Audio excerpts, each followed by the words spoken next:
You are floating, not in water, not in sleep, but somewhere in between, held in the slow roll of a tide that doesn't push or pull. The sea stretches around you, vast and silent, a mirror too large to reflect anything but sky.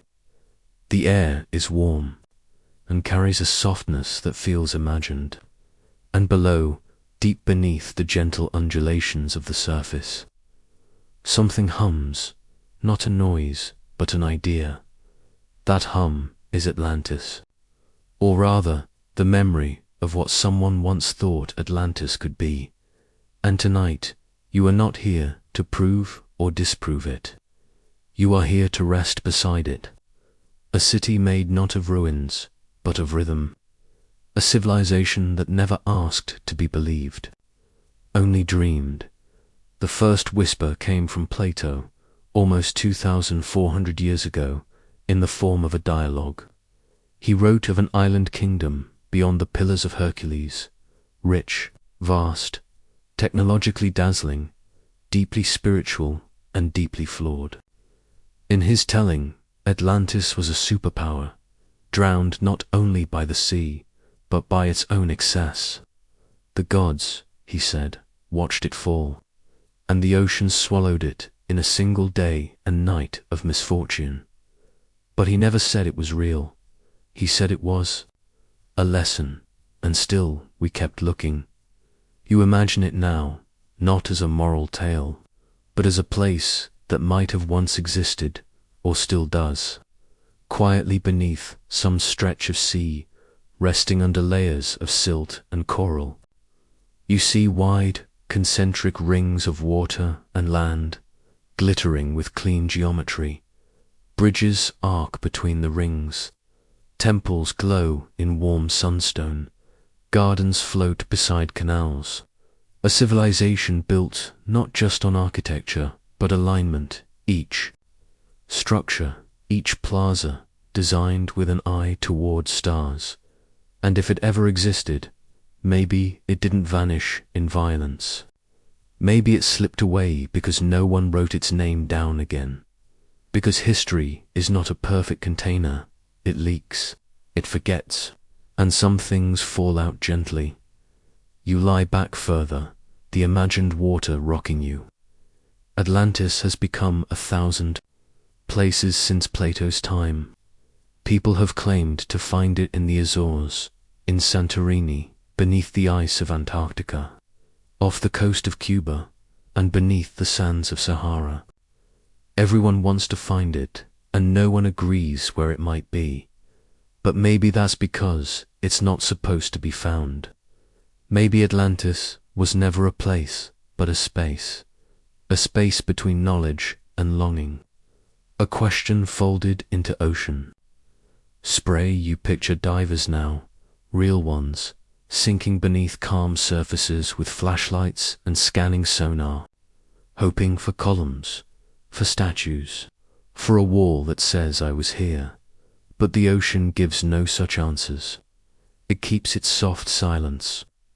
A place that might have once spoken now hums only in suggestion, and in that you begin to understand.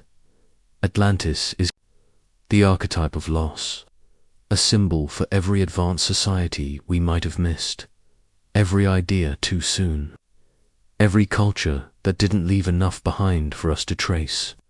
It represents the possibility that greatness can vanish, not in failure, but in erasure, that a people can live, build, dream, and then disappear with no villain, no fire, no warning, just a single day and night, a turn of tide.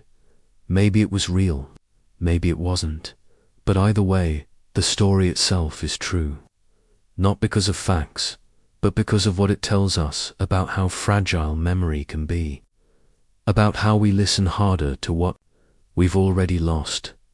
You exhale now, deeper. The sea that rocks beneath you is not real, but it's enough. Atlantis no longer needs a location. It has one in the mind, and as your body softens, your breath slows, you feel yourself sink, just slightly, not in danger, but in surrender. Atlantis never asked you to find it, only to remember that even the greatest lights can flicker and vanish, and that vanishing does not mean failure. It can mean rest, it can mean return, or it can mean nothing at all, only the pause before sleep. You drift now in the circle of imagined islands where temples gleam in moonlight and streets curve with the arc of stars. No one is waiting, no one is lost, only you, floating above the dream, and when morning comes, Atlantis will still be missing, and somehow that will still be beautiful. Asterisk, the sand does not rush, it waits. You feel it first, in your breath, dry, warm, clean. The sky above is cloudless, pale blue at the edges, white hot near the center. But there is no urgency here. The desert is not chasing you. It is resting beside its own memory, and you are walking gently across the bones of something once green, once flowing, once deeply alive. You are in the Sahara, but not the one you've always imagined, not the endless dunes of cinematic heat, or the silence that stretches too far. You are in a place where rivers once braided themselves through grasslands, where giraffes walked among tall trees, where fish swam in freshwater lakes, and beside those lakes, people gathered, not scattered, wanderers, but a civilization, organized, settled, ingenious. The Green Sahara, they called it, though not at the time. At the time, it was simply home. You crouch near what was once a lake bed. There's nothing left now but cracked sediment and the whisper of salt. But if you listen closely, not with ears, but with attention, you can hear the echoes of village life, the clink of pottery, the hum of insects, the soft percussion of reed boats bumping gently against shore. Here, thousands of years ago, people farmed millet, herded cattle, and painted the walls of caves with scenes of joy swimming, dancing, hands outstretched towards sky. These are the Tassili and Akali peoples, among others. They lived in a Sahara that wasn't yet a desert. Their homes were made of wood and earth, their communities ringed by stone. They had rituals, they had art, and perhaps most enduringly, they had water. But water does not always stay. The Earth's axis tilts just slightly over thousands of years. It wobbles gently, like a sleeper turning in bed. And with that tilt, the monsoons shifted. The rains that once poured across North Africa began to hesitate, then fade, then cease. The lakes shrank. The rivers split and died. The grasses turned brittle. The soil cracked. The desert, always watching, moved in. There is no evidence of violence, no shattered walls, no burned villages, only the slow retreat of life. People moved south toward the Nile, toward the shelter of shade and flow, and the Sahara, now dry, vast and slow, spread its blanket over their memory. It did not swallow them in haste. It covered them gently, one dune at a time. You walk now through what remains, fragments of pottery, buried hearths, bones of cattle and fish too far from any sea. You reach a cave, half hidden by time. Inside, the walls still hold their paintings. Not crude scrolls, but fluid forms, swimmers, animals, circles that might be maps or prayers. You run your hand along the stone.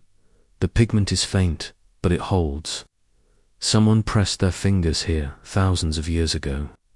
Someone with breath and hunger and song. They left no written language, no scrolls or stele, only images. Perhaps they didn't need more. Perhaps pictures were enough. Perhaps the land itself was once the story, and when the land changed, the story changed with it. You sit now at the mouth of the cave, watching the horizon ripple in heat. There is nothing left to search for, no mystery to solve. The people of the Green Sahara did not disappear. They adapted, they moved. They became parts of other stories. Ancient Egypt, Nubia, the Sahelian kingdoms. They are not gone. But this place, this green dream, is finished, and that is enough. Let the desert rest now, its silence not as absence, but as patience. Let the wind smooth what was once a garden. Let the rain take its time, whether it comes again in 5,000 years or not at all. And let your body soften beside the memory of water that once knew your name before you were ever born. The desert is not lonely. It is only paused, and so are you. Close your eyes. Let the dunes rise behind them. Let the paintings glide past, hand by ancient hand. Sleep, not as someone escaping heat, but as someone returning to the slow rhythm of land, learning to forget. The air is thinner up here, but not in a harsh way. It's cool, like the breath of a forest waking from sleep. Around you, the mist folds and unfurls with every step, brushing your skin, weaving through your thoughts. You are in the highlands of northern Peru, on a slope that leans into the sky, walking a path older than any map you know. Below, the valleys run deep, forested, forgotten, and above, the stone walls of a hidden fortress emerge slowly from the fog. Kuelap. It is not built to dazzle, not in the way palaces do. There are no golden gates or marble domes, just thick, towering walls, some 20 meters high, made of limestone blocks, stacked without mortar, set into the bones of the mountain itself. Moss grows between them now, ferns sprout from cracks. The green is reclaiming the grey, but not in anger, in calm, as though the forest was remembered this place with softness. Kulap was the citadel of the Chachapoya, the cloud people, though no one knows what they called themselves. The name came later, from the Incas who came after. The Chachapoya lived high above the jungle, on ridges and cliffs, building circular homes and ceremonial towers, always watching the valleys. From above, it was not an empire, but a harmony, small, sophisticated, held together by shared purpose rather than conquest. You pass through the narrow entrance of the citadel. It is shaped like a funnel, wide at the outside and narrowing as it leads. Inward designed, perhaps, for defense, or for slowing the pace of visitors. You are grateful for that. The air is thick with mist and memory.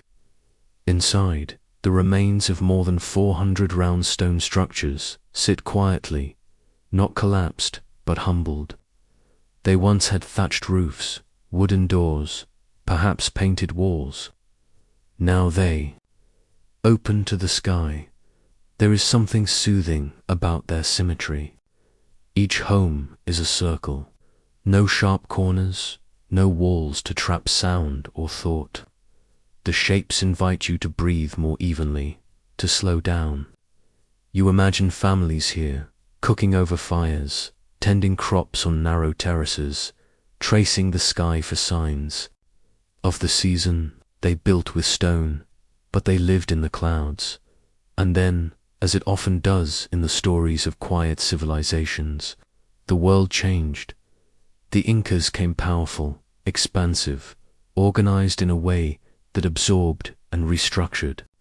The Chachapoya were folded into their empire, not through total destruction, but through a kind of wearing down. Some fought, some joined, some disappeared into the forest. When the Spanish arrived, they found a people already unraveling. By disease, by war, by disconnection. The citadel was abandoned, not burned, not buried, just left. The mist returned, The moss returned, and Kulap went still. You sit now on one of the stone platforms, your back against a wall that has stood through centuries of silence. The wind carries bird calls and the rustle of leaves. It is not lonely, it is light. This was never a capital meant for grandeur. It was a sanctuary, a village in the sky, holding its breath. Even in their death rituals, the Chachapoya touched the mist. They buried their dead in cliffside sarcophagi, nestled in vertical caves, where the bones could face the clouds forever. You think of them now, not as remains, but as watchers, resting not beneath the earth, but beside the sky. There are no grand inscriptions here, no carved records of kings or battles, only the curve of stone upon stone, and the quiet alignment of structures with stars. Maybe that is enough. Maybe this is a place built not to last forever, but to last just long enough to teach the mountains what kindness felt like. You lie back. The stone is cool and dry. Overhead, the clouds drift slow and silver. The citadel holds you without weight. You don't need to know their names. You don't need to solve their history. You only need to rest where they once stood, quietly, purposefully, without fear of being forgotten. Because sometimes to vanish is not to fail. It is to finish, to complete the circle, to let the forest return. And as the mist curls around you, you feel your breath slow to match the pace of a people who lived above the world and left it gently behind. The sky stretches out above you, wide and bleached with heat, yet the air is still and kind, as though the desert has chosen this day to hold its breath. You walk across a landscape of gold and ash, not from fire, but from age. The sand beneath your feet has seen too much to bother shifting quickly, and before you, rising in soft ruins against the horizon, is a city made of columns and silence. This is Palmyra, and you are not arriving. You are returning. Once, this place was an oasis, a blooming punctuation in the long sentence of Syrian desert. Palm trees shaded courtyards, camels padded through gates heavy with spice and silk.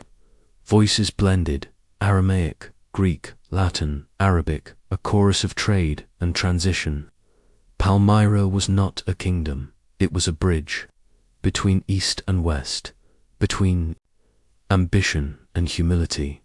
A city not defined by conquest, but by what passed through it. You step between the remains of what was once the great colonnade. The columns are tall, some still standing, others crumbled in quiet surrender. They do not feel broken, they feel at ease, like someone who has set down a burden after holding it for too long. You imagine merchants here, walking in rhythm with the sun, trailing scents of incense and leather. You imagine laughter echoing between the stone, the echo of sandals against dust, and at the center of it all, the temple of Bel. Its courtyard was vast, its symmetry sacred, but now the roof is gone, the columns half broken. What remains is not emptiness, it's breath. The temple has exhaled, and in that exhale something lingers, not glory, not grief, just stillness. Palmyra reached its height in the 3rd century, a jewel of the Roman Empire. But when Rome faltered, the city reached higher.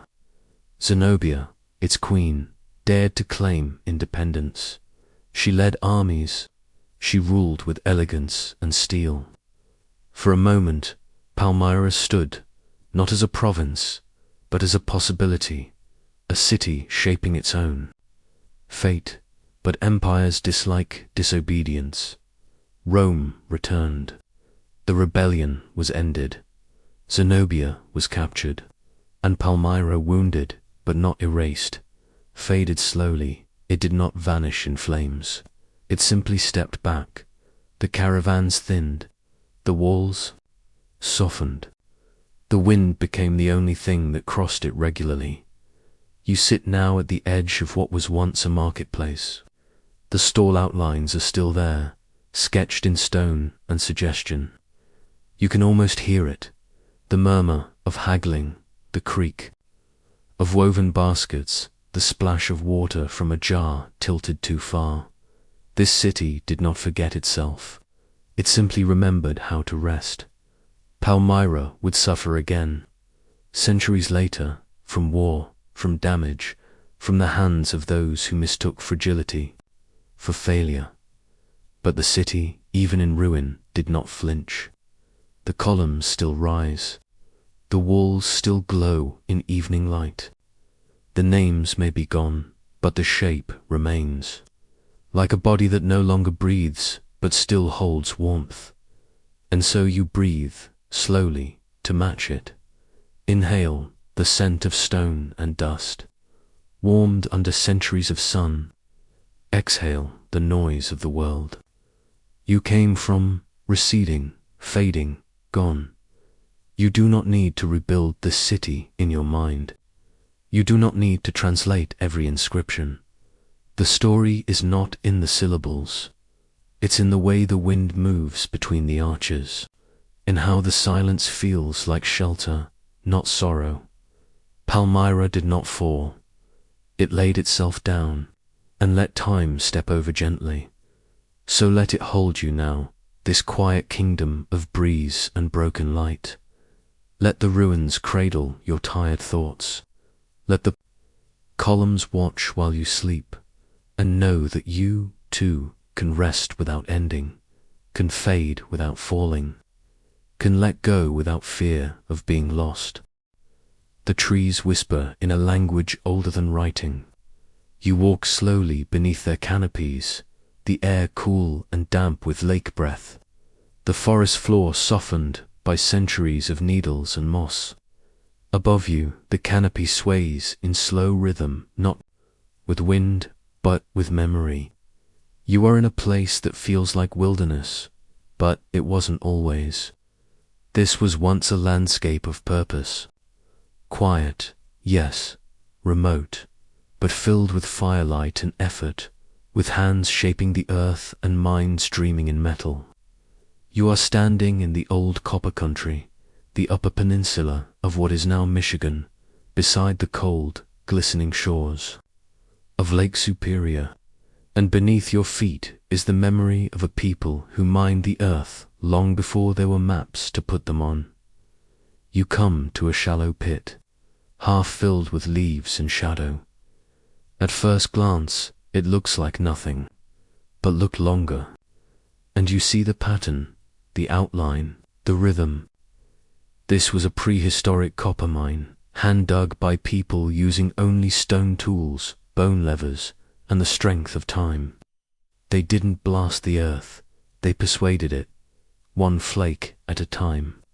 These are the old copper culture people, not a single civilization, but a long, slow chorus of generations stretching back nearly 7,000 years.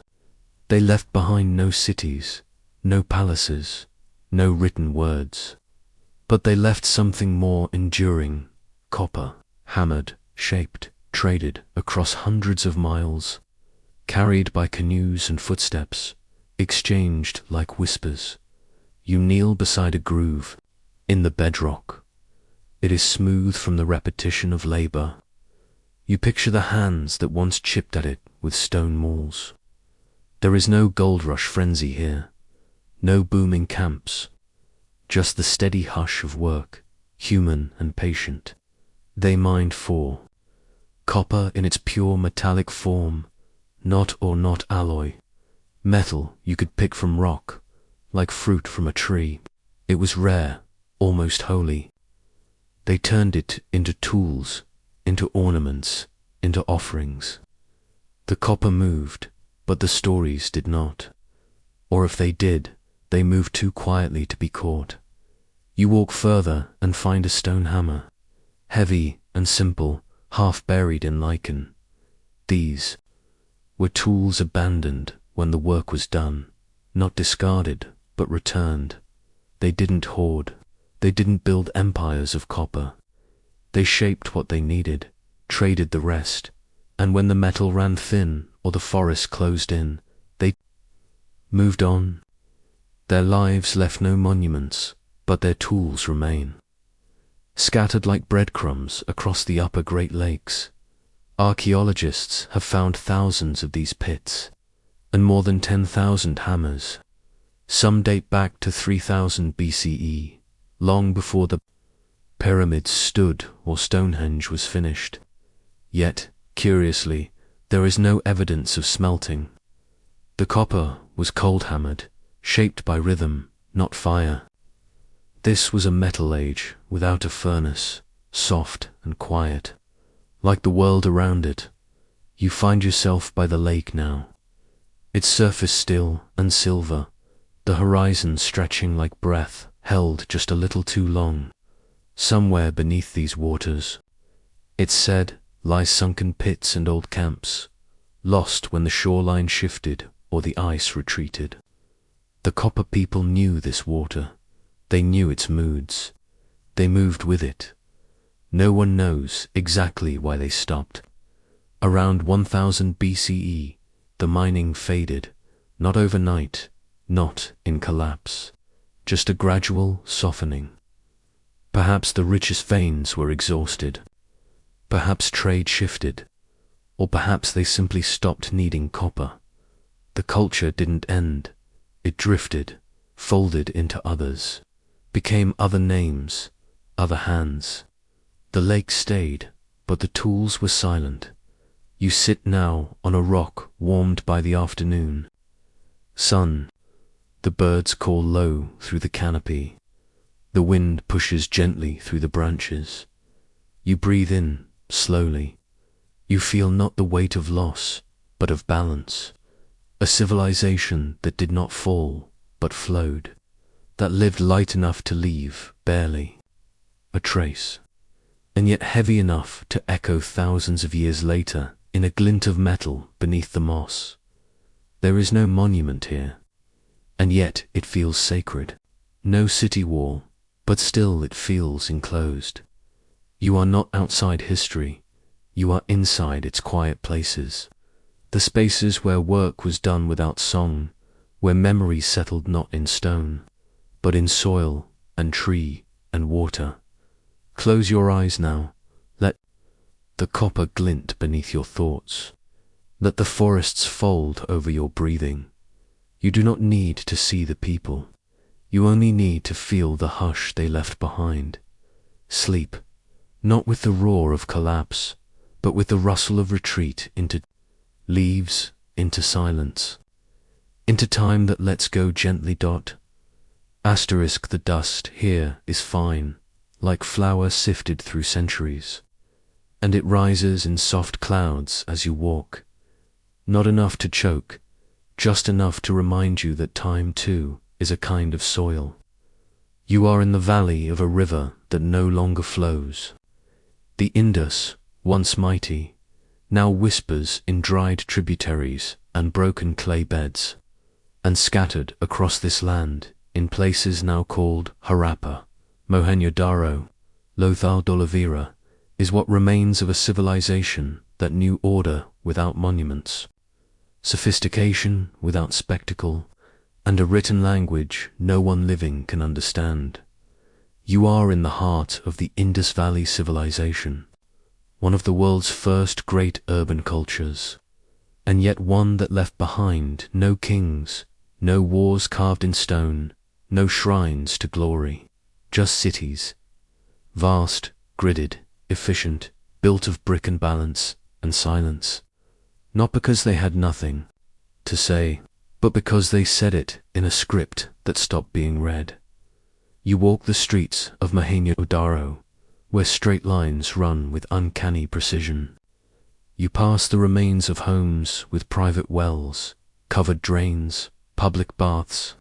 No palaces, no pyramids, only houses, walls, granaries, and workshops. It is not a city designed to impress. It is a city designed to function, to breathe with. Its people, there is harmony here. Not in music, but in BRICK, WORK. And then there is the writing. You crouch beside a shard of pottery, its surface etched with tiny marks. Indescript, it's called. No more than a few hundred symbols, found on seals, amulets, tablets, compact, intricate, always brief. They are not sprawling tales like cuneiform, not hymns like hieroglyphs. They are quiet bursts, phrases, labels, names, perhaps, but no one knows. No one has yet read a single sentence. You trace your finger along the symbols, a fish, a grid, a tree, a horned figure. The marks feel purposeful, yet private, like thoughts meant for a moment, not for memory. Despite decades of study, they remain unreadable. There's no Rosetta Stone here, no bilingual key, just repetition, pattern, and silence. And perhaps that is what makes it beautiful. You imagine the person who carved this, not a scribe perched in royal court, but a potter, a merchant, a priest, someone whose name is gone but whose marks remain. They pressed these symbols into clay with confidence, not to be famous, but to be understood. Somewhere, someone once knew exactly what this seal said. And now you hold it without the key. But the mystery is not frustrating. It is calming, like a lullaby in a forgotten tongue. You don't need to read the words, you only need to feel their rhythm. The civilization that made them was vast, covering more land than Mesopotamia and Egypt combined, and yet it faded not with fire, but with weather. The rivers shifted, the rains changed, the cities emptied. Slowly, without drama, without blood, the script stopped being written, then stopped being remembered. You sit beside what was once a pool, perhaps a bath, perhaps a temple. The steps are still there, worn smooth by long use. You think of people washing here, quietly, before prayer or trade. You imagine children watching, water ripple in the heat. There is no grandeur in this pool, but there is peace. A civilization that cleaned itself before it worshipped, that measured its bricks with mathematical precision, that lived not for conquest, but for continuity. It is possible they had music, festivals, stories whispered over cooking fires, but they did not build statues of themselves. They built drainage systems, granaries, workshops. They chose order over ego.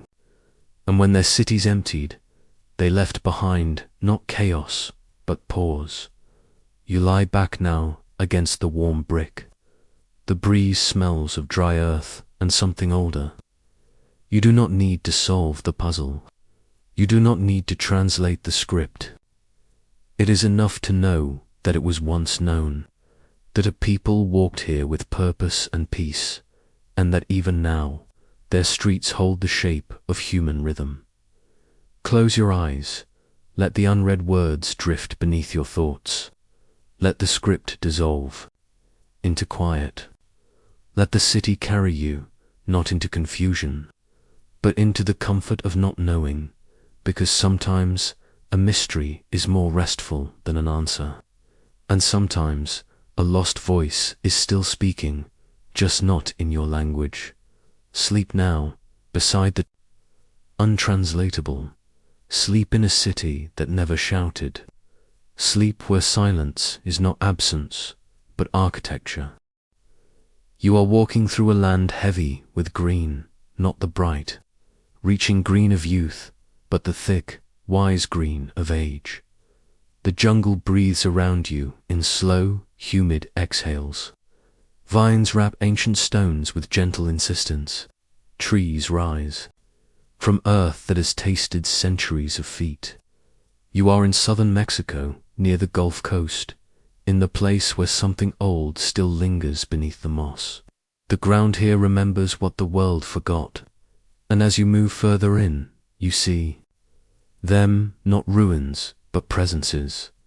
The heads, they rise from the earth, with quiet authority, massive, round, and calm. Olmec colossal heads, carved from single basalt boulders, some weighing over 20 tons. Their faces are serene, almost sleepy. Full lips, broad noses, eyes that do not blink. Each one different, each one distant. You stand before one now, looking up at a face that was shaped more than 3,000 years ago, and yet feels entirely present. The stone doesn't speak, but it listens. You are not here to awaken it.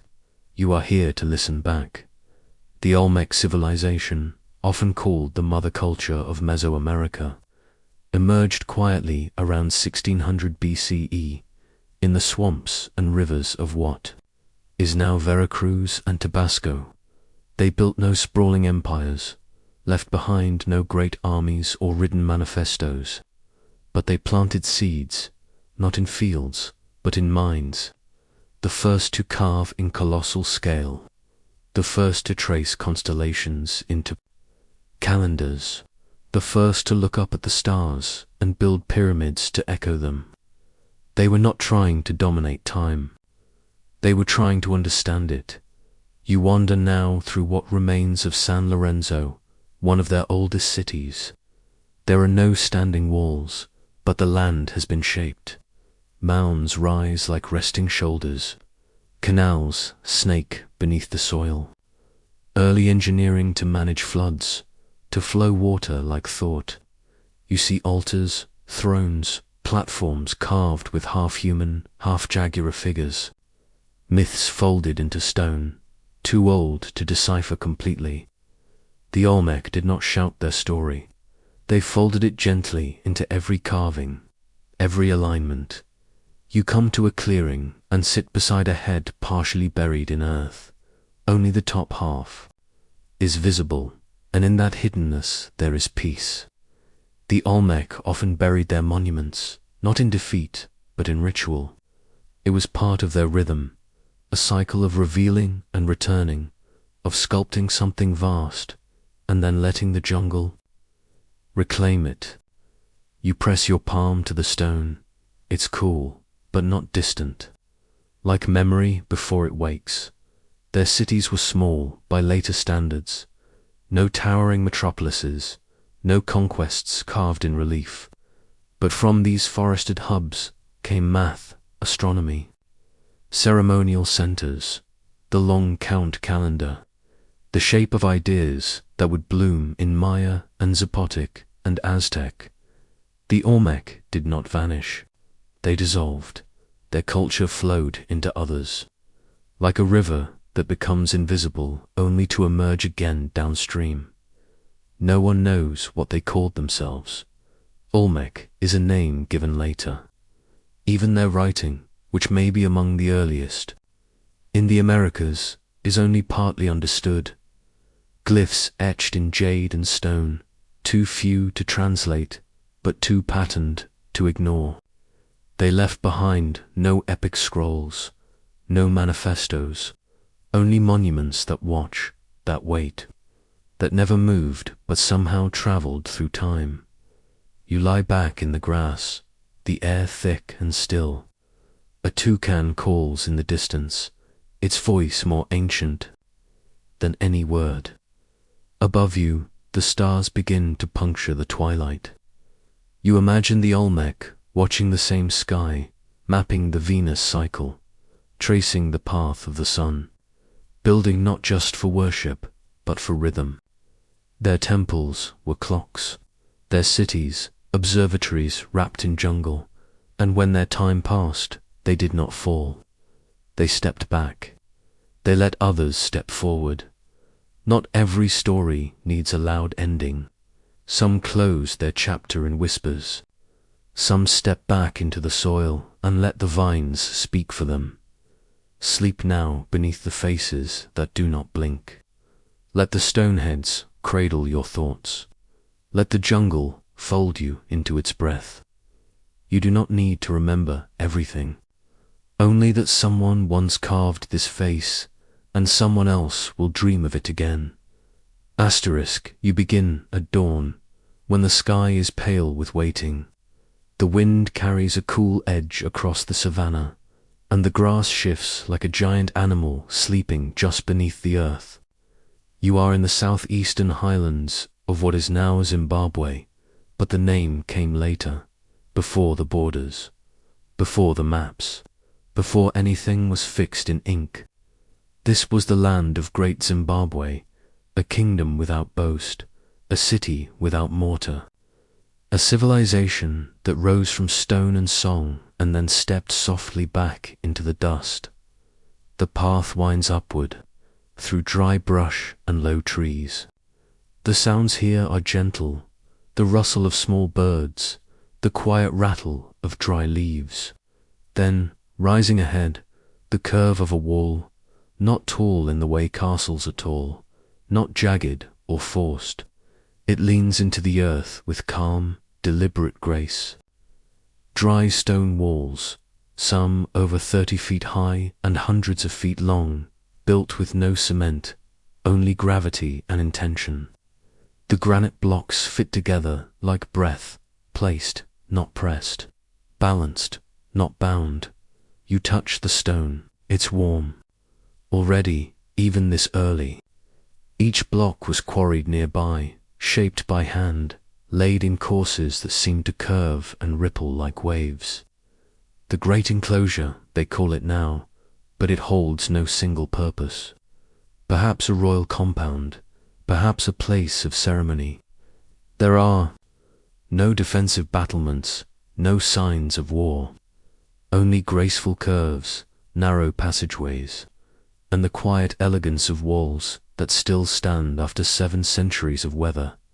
Inside, you imagine people moving with purpose, traders, crafters, families. This was no isolated monument. This was a city once home to 20,000 people from the 11th to the 15th century, a capital, a center. It sat at the heart of vast trade networks, where gold and ivory flowed northward toward the Swahili coast, and from there to Persia, India, China. Glass beads from Syria have been found in its soil, porcelain from Ming China, coins from Arabia. This place now so still, once hummed with the rhythm of far-off tides, and yet no scrolls, no carved decrees, no kings shouting their names. Into time, the stone is silent. There is no writing, only architecture, only presence, only weight. You climb higher now, toward the hill complex, perched like a thought at the top of granite boulders. Here, the walls are tighter, denser, pressed into the folds of rock. Some say this was a royal acropolis, others a spiritual place. You don't need to decide, you only need to be still. The view stretches far across grasslands, over the dry skeletons of trees, into a horizon without edges. You picture herds below, slow and grazing. You picture smoke from cooking fires. You picture someone standing where you are now, looking out with the same eyes. Perhaps they felt the same quiet fullness, that the city was not separate from the land, but part of it. No one knows exactly why it ended. The soil may have tired, the rivers may have shifted, trade routes may have changed. There are no records of war, no signs of forced departure, just a gentle retreat. By the 15th century, Great Zimbabwe was quiet, not destroyed, not forgotten, just no longer needed. Later, empires Mutapa, Rosvi, would echo its form. European explorers would stumble upon it and deny its African origin, unable to imagine that these elegant walls could have been shaped by native hands. But time does not need permission to remember. The stones were always here, The story was always African. The silence was not absence. It was design. You sit now at the base of a narrow passage, the stone closing around you like a blanket. The air is warm. Your body sinks against the earth. You are not here to solve a mystery. You are here to rest within one. The walls are not trying to tell you anything. They are simply being. That is enough. Sleep now where the stones still hold their shape. Sleep in the shade of a kingdom that never asked to be known. Sleep among echoes too gentle to be loud. Sleep beside gold that was never hoarded. Sleep where trade passed like wind, and history hummed instead of roared. Let your breath curve like these walls. Let your thoughts quiet like these fields. And let your sleep come softly, like rain following stone. You enter through a canyon that feels like a wound in the earth, narrow, tall, and winding with ancient patience. The walls rise high above you, painted in streaks of rose and rust, like layered silk turned to stone. The air here is hushed by the rock, as if every footstep echoes down into something older than sound. This is the sick, the passageway into Petra, and though the city waits ahead, the journey in is part of the forgetting. You walk slowly, the sun plays tricks through the cracks, warming one side of your body while the other chills in shadow. The path is smooth, worn by centuries of horses, camels, carts, sandals, and then, without warning, the canyon parts. The world opens, and there it is. The treasury, carved, not built, towering above you in perfect, impossible grace. A temple without seams, a structure with no joints, just pure, rose-gold stone sculpted into elegance. You stand before it in stillness. The columns, the friezes, the niches once holding statues, now long crumbled.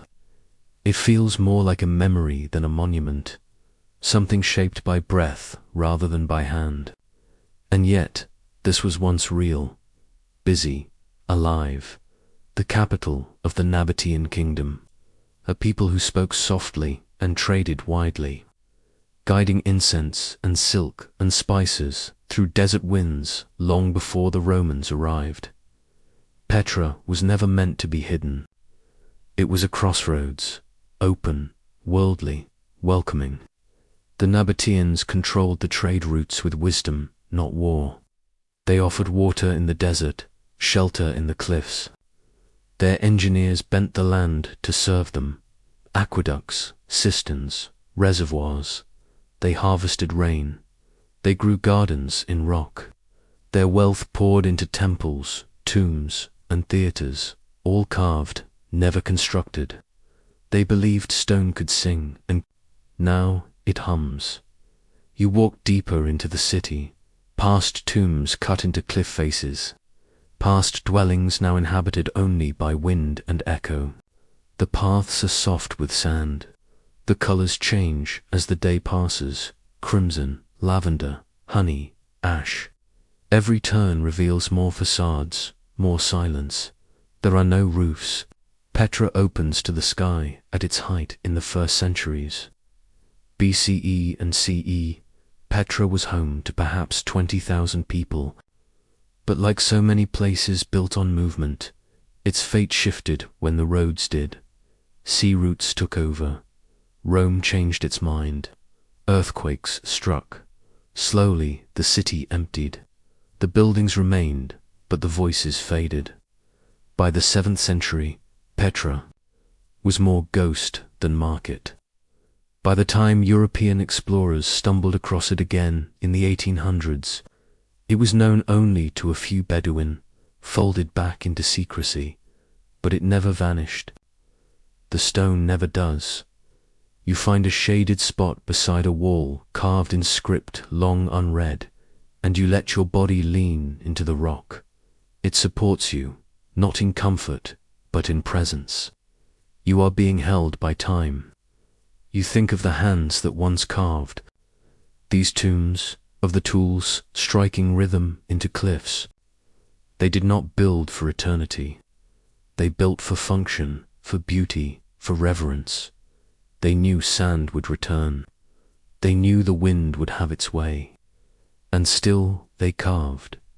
There is peace in that, in doing something magnificent, not to last forever, but simply to exist well. Petra does not mourn its fading. It glows in it. It lets the sun and shadow paint new faces across old stone. It does not clutch its history. It breathes with it. You close your eyes. The canyon is behind you. The temple is before you. And above, only sky. The same one the Nabateans knew. The same one that carried trade winds. The same one that waits patiently for you to sleep.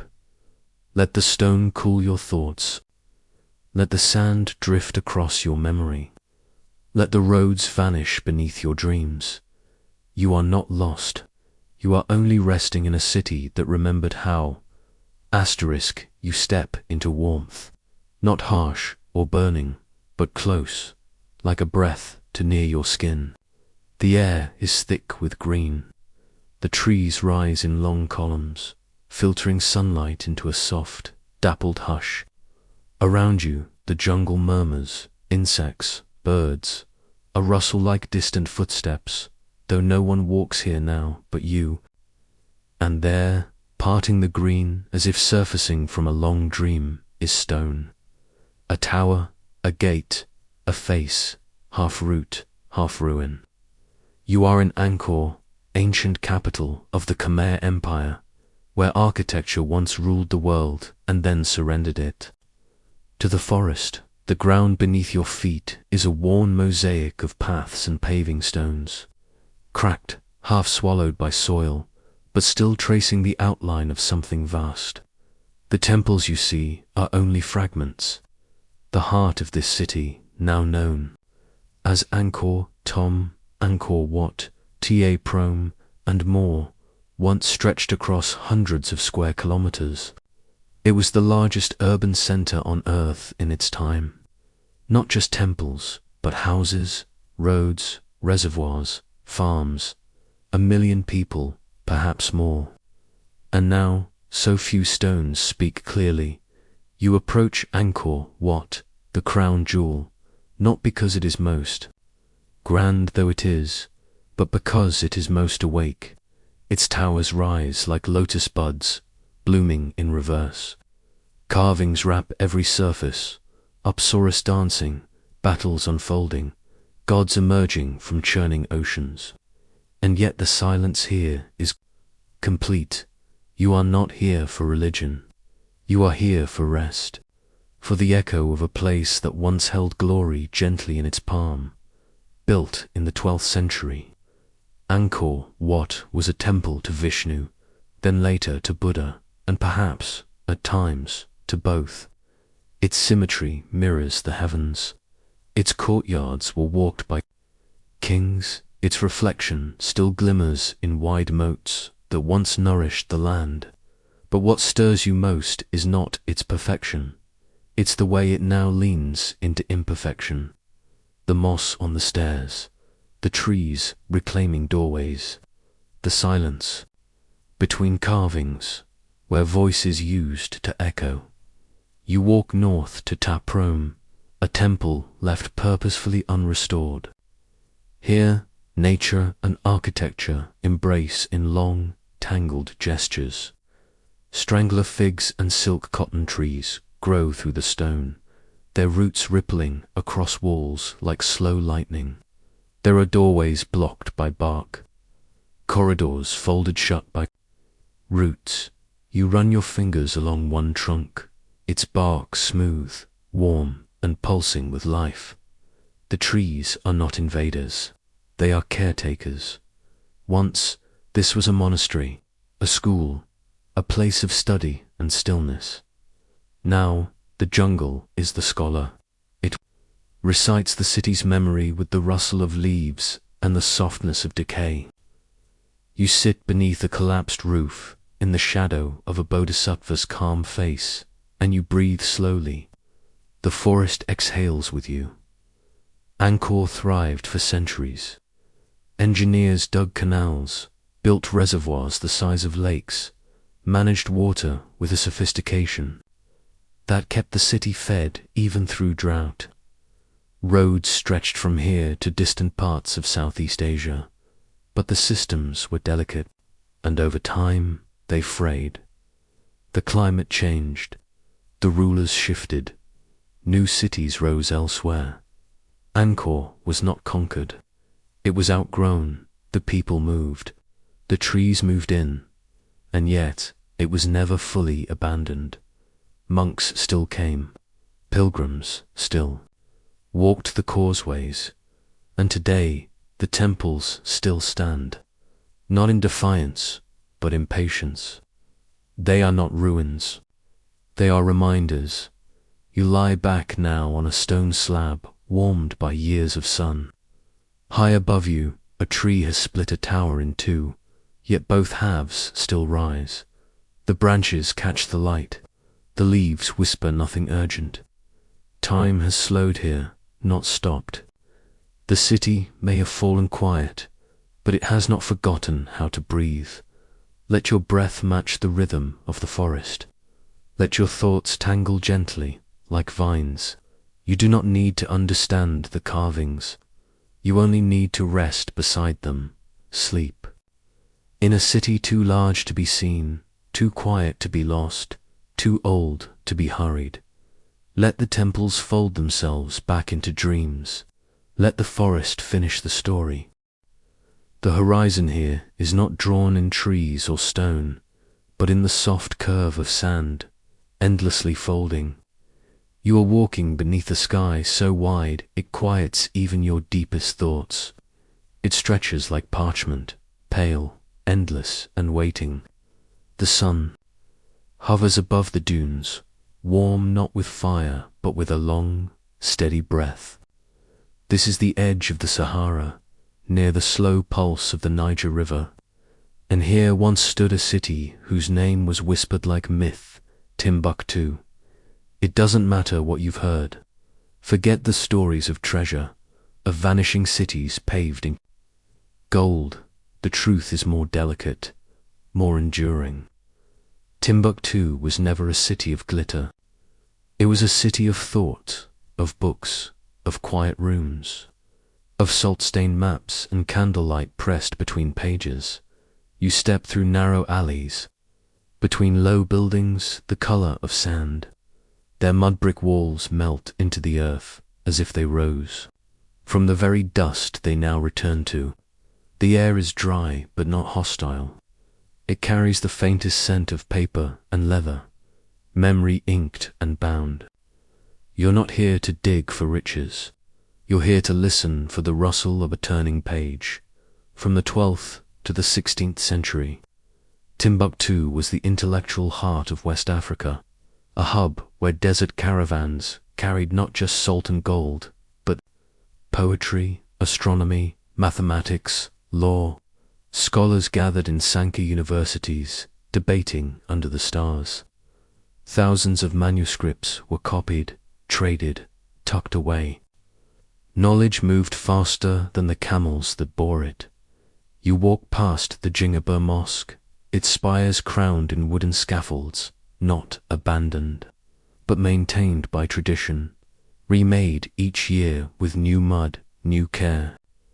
Built in the 14th century by architects from far-off lands, it stands not as a relic, but as rhythm.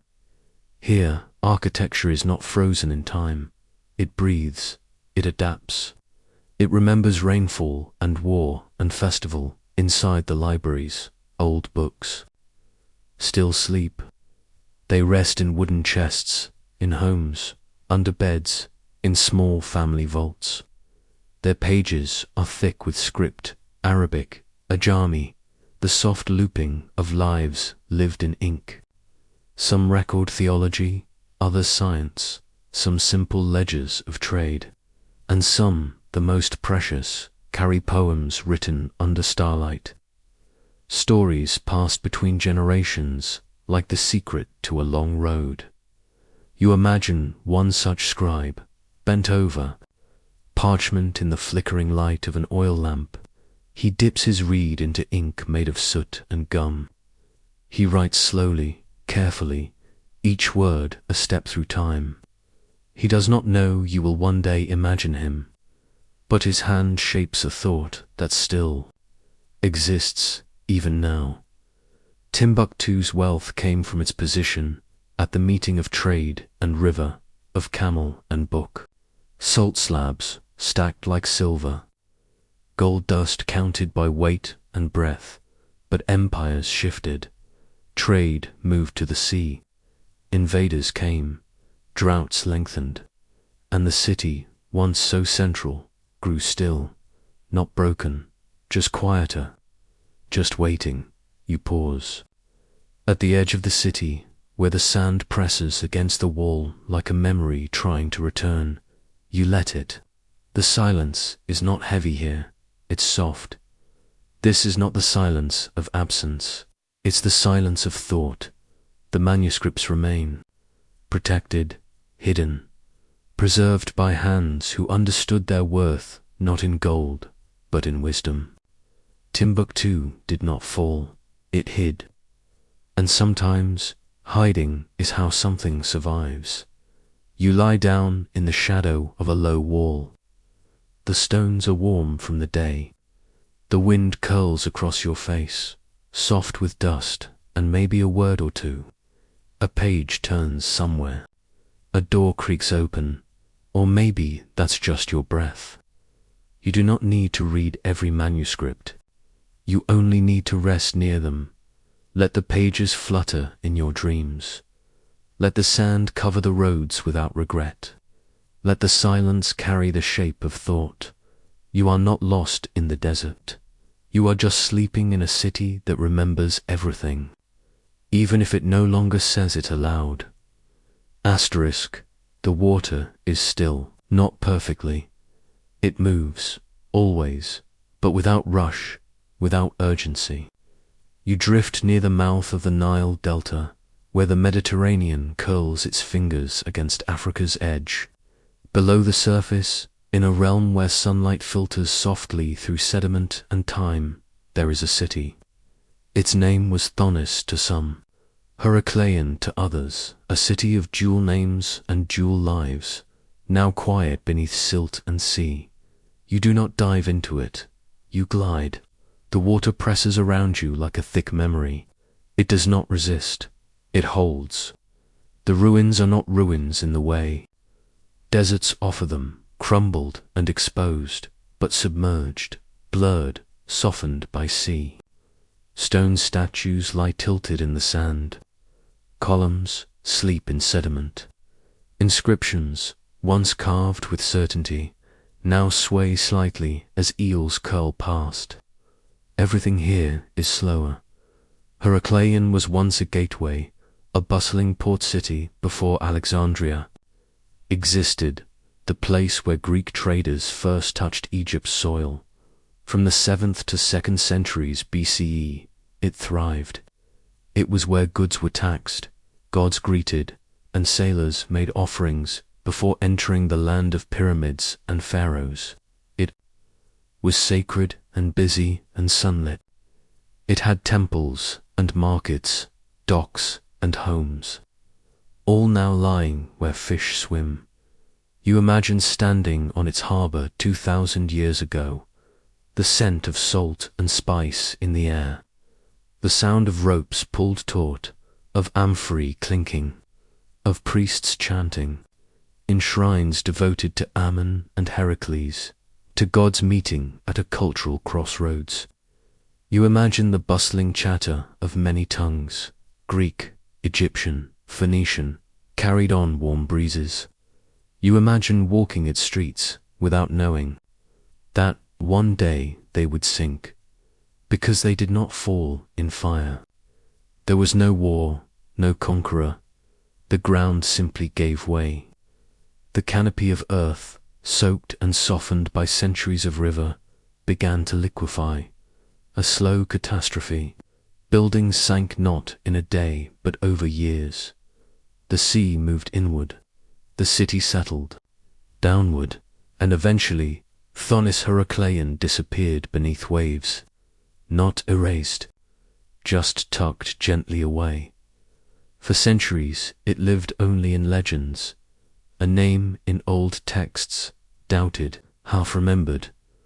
But in the early 2000s, divers found its bones. They pulled up statues 10 meters tall, gold coins blackened by depth, stone tablets bearing names lost to land but preserved in water. They found not rubble but arrangement, not chaos but continuity. Heracleion had not vanished. It had merely changed state, from city to silence, from map to memory. You float near one of the colossal statues now, its face eroded but still regal, a pharaoh carved to last, now softened by coral. He does not seem angry, only patient. The gods of this city were used to cycles of river and sky, of flood and drought, of glory and forgetting.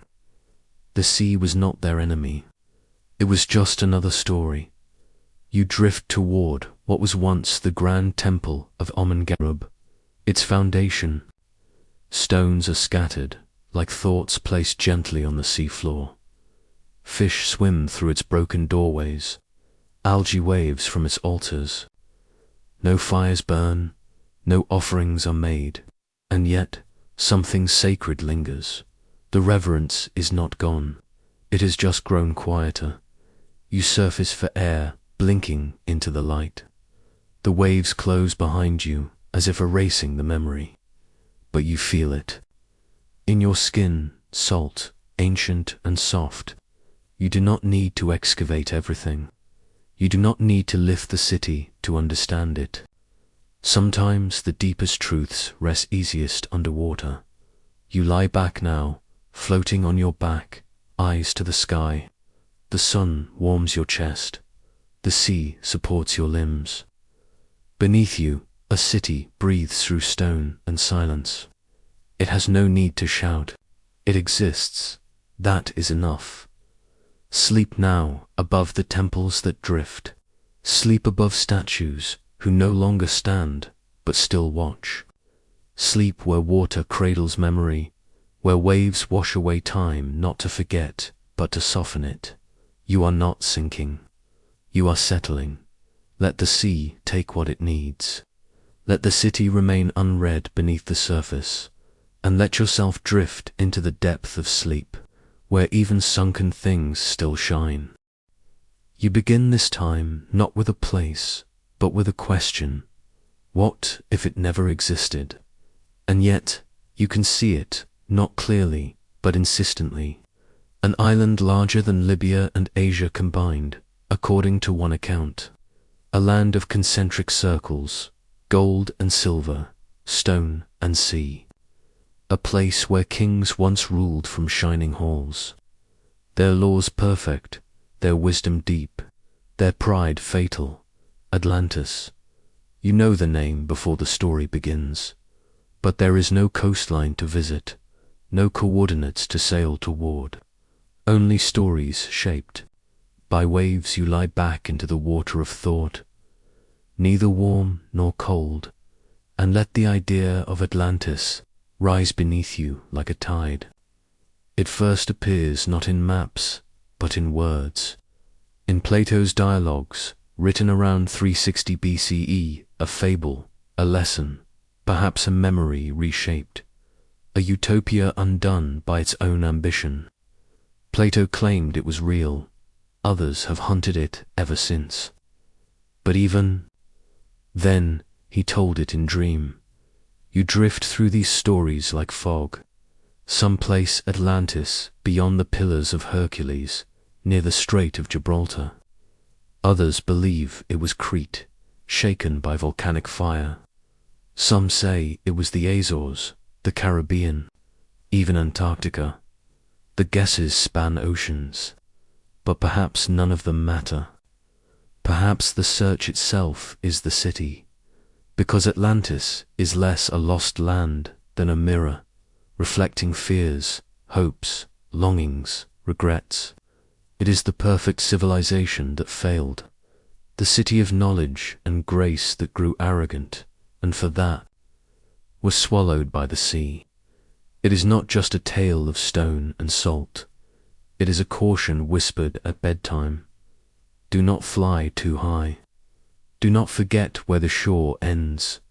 You picture it now, though, not as ruins, but as rhythm. A city with ringed canals. Boats gliding through still waters, walls glinting in the sun. Temples to Poseidon, towers lit by fire. A harbor filled with life. You walk its imagined streets. You taste honeyed wine. You hear the hum of a lyre somewhere near a balcony. It feels so real, you almost forget you are dreaming something that never quite lived. But that, too, is history. Not just dates and places, but the dreams people carried across generations, stitched into stories, retold until they felt like fact. Atlantis is one such dream, persistent, resilient, not because we found it, but because we keep looking. You sit now on a rock beside a shoreline that may never have existed. The waves lap at your feet. The horizon is empty. The sky lowers gently into evening. You do not feel disappointed.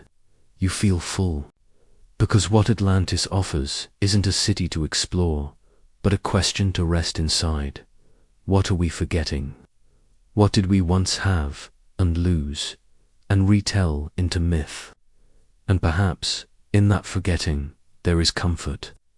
Not everything needs to be uncovered. Some things are meant to drift. Some truths are best worn smooth by water. Some cities only exist when you close your eyes, so do that now. Close your eyes, see the towers without maps, hear the fountains without names, walk the streets that rise only in silence. Let the myth be the mattress, let the unknown hold you, let the sea hush the story, not to end it, but to soothe it. Sleep. Now, in the city, there was always more idea than island. Sleep where questions soften into dreams. Sleep where the map forgets its edges, and let Atlantis drift you gently toward the last page of the night. Asterisk, you are not in a city now, or even among ruins. You are sitting at the edge of a quiet surface. Not water, not stone, but parchment. Time stretches across it like a single unfinished sentence. Faint symbols drift across the page, their meanings just out of reach. You recognize the shape of thought, but not the thought itself. This is the realm of lost scripts, the alphabets, syllabaries and signs that once stitched entire worlds together, now silent, half-shaped, and asleep. You are among the ghosts of writing. They are everywhere. Linear A, Rongorongo, Indescript, Etruscan, Protalemite. They once told laws, prayers, trades, dreams. They once whispered between lovers, warned of storms, marked grain tallies, charted stars. But then, somewhere between one generation and the next, the hand let go of the pen. The language turned unfamiliar. The meaning floated loose. Imagine a scribe in Mohenjo-Daro pressing neat, precise signs into a clay seal. He does not know you will one day stare at it, blinking, wondering if it's a word or a name or just a shape. To him, it's entirely clear. To you, it is mist. Not even the direction of reading is certain, right to left, top to bottom. You drift through a library where the books are closed, not by locks, but by absence, or in Crete, 4,000 years ago, where a priestess traces linear A into tablets by the light of an oil flame. The words flow with confidence, but the confidence does not last beyond the walls. No Rosetta Stone ever arrived for her script. It remains beautiful and unreadable, language caught between invention and vanishing. You find yourself on Easter Island, where wooden tablets bear rongorongo, glyphs shaped like birds, and men and paddles. Some say it was only a mnemonic system. Some say it held cosmology, genealogy, chance. Others say it may never be read again, not because the language is lost, but because the memory of reading it vanished with the last speaker. Words, like people, sometimes forget how to return. Each of these scripts was once vibrant, awake, spoken and heard, but none were erased in a single night. They faded slowly, gently, as cultures changed, as empires folded into silence, as the next hand simply did not pick up the reed or forgot which way the letters curled. Language does not die like fire.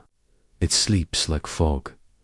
You lie back on a field of stone and symbols. The earth beneath you once held stories. Now it holds only shapes. And yet there is peace in that. These scripts are not lost. They are dreaming, waiting, maybe, or not. They do not beg to be known. They do not cry for revival. They simply rest. And you rest with them. Not everything must be translated. Not every sentence needs its ending. Sometimes silence is the final word.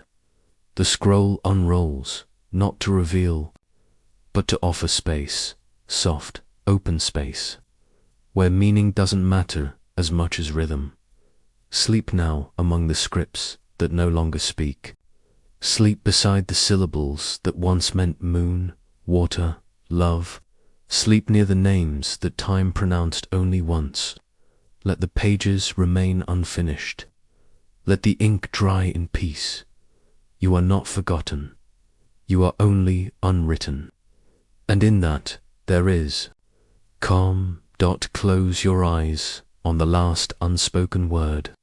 Let it fold gently over you. You are where the sentence pauses, not to end, but to rest. And now the night completes its chapter, and you to begin to fade into a softer story.